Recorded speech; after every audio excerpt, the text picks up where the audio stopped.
दोस्तों, स्वागत है आपका हमारे इस यूट्यूब चैनल में। आज की इस वीडियो में हम जानेंगे पोस्ट ऑफिस की एमआईएस यानी कि मंथली इनकम स्कीम 2025 के बारे में, जिसमें आपको हर महीने 10,000 रुपये का ब्याज मिलेगा सीधे आपके बैंक खाते में। वैसे आप नीचे कमेंट करके ज़रूर बताएं कि आप पोस्ट ऑफिस में कितना रुपया जमा करना चाहते हैं, ताकि मैं उसी के अनुसार कैलकुलेटर से कैलकुलेट करके बताऊं कि आपको कुल कितने रुपए का रिटर्न मिलेगा। तो चलिए जान लेते हैं पोस्ट ऑफिस एमआईएस स्कीम 2025 के बारे में पूरी जानकारी। जैसे कि पोस्ट ऑफिस में एमआईएस खाता कैसे खुलवाएं, इसके लिए कौन कौन से डॉक्यूमेंट्स की ज़रूरत होगी, कितने पैसों से एमआईएस शुरू कर सकते हैं, कितना ब्याज मिलेगा, नॉमिनी फैसिलिटी है या फिर नहीं, खाता को एक के पोस्ट ऑफिस से दूसरे पोस्ट ऑफिस में ट्रांसफ़र कर सकते हैं या फिर नहीं। ये सारी जानकारियाँ आज की इस वीडियो में मैं आपको बताने वाला हूँ। ये देखते हैं पोस्ट ऑफिस में एमआईएस खाता कैसे खुलवाएं। सबसे पहले आपको अपने नज़दीकी पोस्ट ऑफिस में जाना है। वहाँ पर एमआईएस खाता खोलने के लिए फॉर्म लेना है। आप देखिए फॉर्म को एमआईएस फॉर्म को दो तरह से खोल सकते हैं। पहला सिंगल या फिर परिवार के साथ किसी भी सदस्य के साथ मिल कर के आप जॉइंट खाता खोल सकते हैं।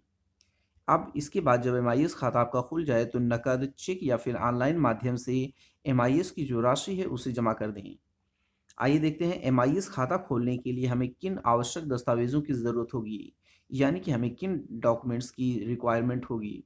तो इसके लिए सबसे पहले आपको आधार कार्ड चाहिए, दूसरा है पैन कार्ड, तीसरा है 2 पासपोर्ट साइज़ फ़ोटो की ज़रूरत पड़ने वाली है और तीसरा है एक मोबाइल नंबर जो आपके इस एमआईएस खाते से लिंक होगा। आगे देखते हैं। एमआईएस खाता में कितने रुपए जमा करना होगा। जब स्टार्टिंग में हम एमआईएस खाता खोलेंगे तो हम कितने रुपए मैक्सिमम और मिनिमम जमा कर सकते हैं। तो देखिए मिनिमम जो होता है वो 1000 रुपये जमा कर सकते हैं और मैक्सिमम यानी कि अधिकतम जो है 9 लाख रुपए हम एमआईएस खाता में जमा कर सकते हैं, यदि हम इस अकाउंट को सिंगल खुलवा रहे हैं तो। और यदि हम इसे ज्वाइंट खाता खुलवा रहे हैं तो हम मैक्सिमम 15 लाख रुपए तक इस खाता में जमा कर सकते हैं। एमआईएस खाता जो होता है वो कितने साल की होगी, यानी कि इसकी मैच्योरिटी जो है वो कितने साल में पूरी होने वाली है। तो इसकी मैच्योरिटी जो है 5 साल में पूरी होगी। आगे देखते हैं प्री मैच्योर निकासी की सुविधा, यानी कि एमआईएस खाता में हम प्री मैच्योर पैसे को पहले से निकाल सकते हैं या फिर नहीं। जो 5 साल का बाउंड दिया गया है कि 5 साल का ये जो मैच्योरिटी पीरियड होता है, अगर हम पहले पैसा निकालते हैं तो क्या होगा, आप देखते हैं आगे। देखिए एमआईएस की स्कीम में प्री मैच्योर निकासी की सुविधा उपलब्ध नहीं है। अगर आप किसी कारणवश इस स्कीम को बंद कर देते हैं तो आपको पेनल्टी देना पड़ेगा। अगर 1 साल बाद बंद करते हैं तो कुल जमा राशि जितना भी पैसा आप जमा करेंगे उसका 2% पेनल्टी आपको देना पड़ेगा। अगर 3 साल बाद बंद करते हैं तो आपको जितने भी पैसा जमा करेंगे उसका 1% पेनल्टी आपको देना पड़ेगा। वैसे दोस्तों अगर बात की जाए जो आपको हर महीने इस स्कीम के थ्रू ब्याज मिलेगा, वह उसकी जो पेनल्टी होगी ना, उस ब्याज से काफ़ी कम होने वाली है। तो यहाँ पर ब्याज जो मिलने वाला है आपको, उस पेनल्टी को कवर कर लेगा। आगे देखते हैं। नॉमिनी जोड़ने की सुविधा, एमआईएस खाते में नॉमिनी जोड़ने की सुविधा है या फिर नहीं। पोस्ट ऑफिस की तरफ से एमआईएस खाता में नॉमिनी जोड़ने की सुविधा भी मिल जाती है, काफ़ी अच्छी बात है।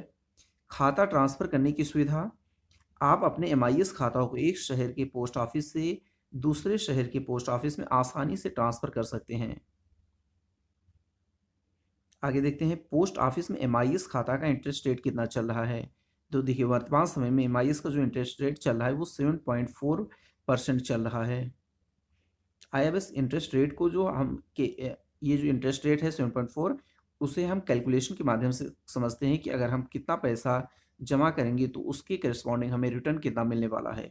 तो देखिए पोस्ट ऑफिस एमआईएस रिटर्न, अगर हम 5 लाख रुपए जमा करते हैं इस एमआईएस खाता में तो हमें 5 साल बाद हर महीने 5 साल के लिए जमा करेंगे। इसकी जो टेन्योर जो होता है वो 5 साल का है। 5 साल बाद ये जो है एफडी पूरी हो जाएगी। तो देखिए अगर हम 5 लाख रुपए जमा करते हैं तो हर महीने हमें 3083 रुपये मिलने वाला है। इसी तरह से अगर हम 9 लाख रुपए जमा कर देते हैं इस एमआईएस खाता में तो हमें हर महीने 5550 रुपये मिलेगा। अगर हम 10 लाख रुपए जमा कर देते हैं तो हमें 6167 रुपये मिलने वाला है। वहीं अगर हम 15 लाख रुपए जमा कर देते हैं तो हमें हर महीने ₹9,250 मिलने वाला है। इसी तरह से अगर आप ज़्यादा अमाउंट और भी ज़्यादा अमाउंट जमा करेंगे तो उसके करस्पॉन्डिंग आपको हर महीने जो ब्याज की राशि मिलने वाली है वो भी ज़्यादा होती रहेगी।